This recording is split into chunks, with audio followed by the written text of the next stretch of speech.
syndrome ada pada Pak Harto, sebagian pada Pak Habibie, tidak seluruhnya. Gus Dur nggak pernah punya post power syndrome karena berkuasanya cuma 2 tahun, 18 bulan. Orang yang berkuasa 10 tahun ketagihan kekuasaan, itu namanya post power syndrome.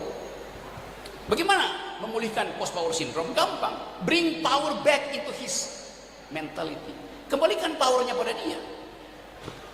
Tapi nggak mungkin karena sistem demokrasi 3 periode nggak mungkin lagi tuh. Jadi Presiden Jokowi ada di dalam masalah psikologis, tapi dia masih berpikir bahwa ketika dia kehilangan power, dia masih bisa titipkan power itu pada anaknya, namanya Gibran. Karena itu dengan segala macam kecanggihan politik dalam kurung manipulasi,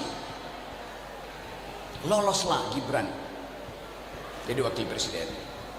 Tapi dengan harapan bahwa kekuasaan wakil presiden terbatas, harusnya Gibran tiba di 2009 menggantikan Prabowo. Bisa nggak kita baca itu sebagai the logic of power of the retired president? Pasti begitu cara berpikirnya. Sekarang beliau, saya terangkan aja cara berpikir Jokowi ya. Dia berupaya untuk mengendalikan keadaan. Karena makin lama Gibran tidak mampu untuk tiba pada keinginan awal, punya kapasitas untuk memimpin negara.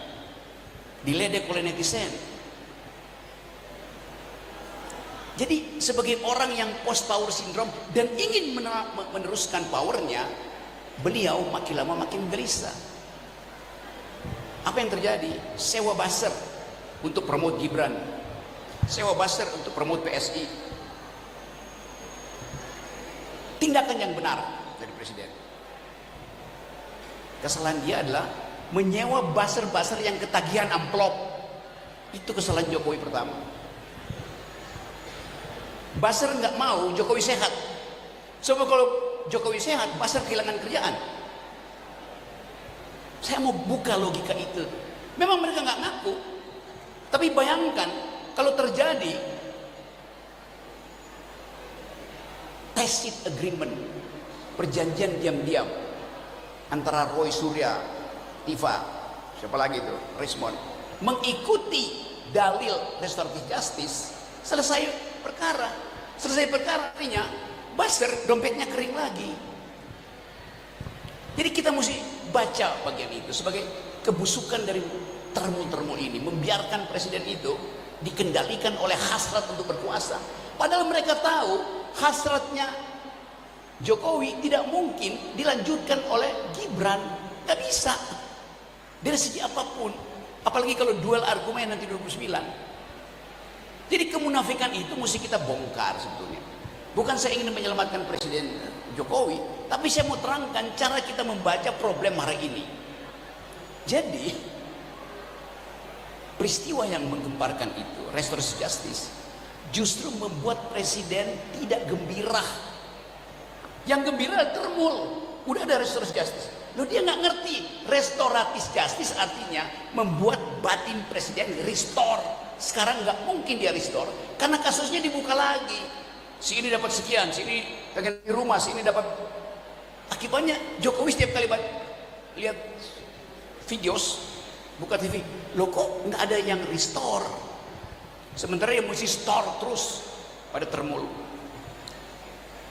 Jadi kita lihat dari perspektif itu soal ini. Apa yang bisa dilakukan sebetulnya? Gampang. Penyebab kegelisahan Presiden penyebab kegelisahan Presiden Jokowi adalah masa depan anaknya yang akan melindungi masa lalu dia. Itu soalnya.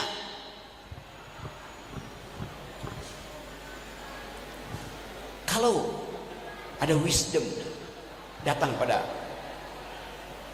Presiden Jokowi, dia paham bahwa penyebab gejala alergi epidermis yang sifatnya dihasilkan oleh kegagalan kestabilan psikologi disebabkan oleh setiap hari dia masih lihat sosial media, dibuang aja sosial medianya, selesai.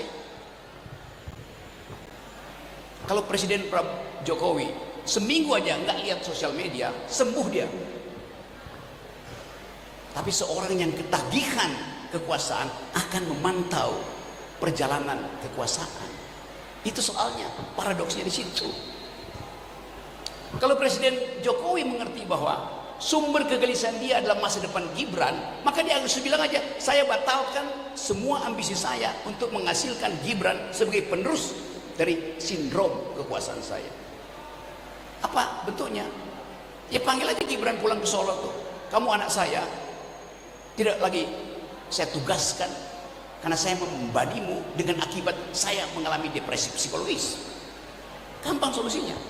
Atau Gibran melihat mendengar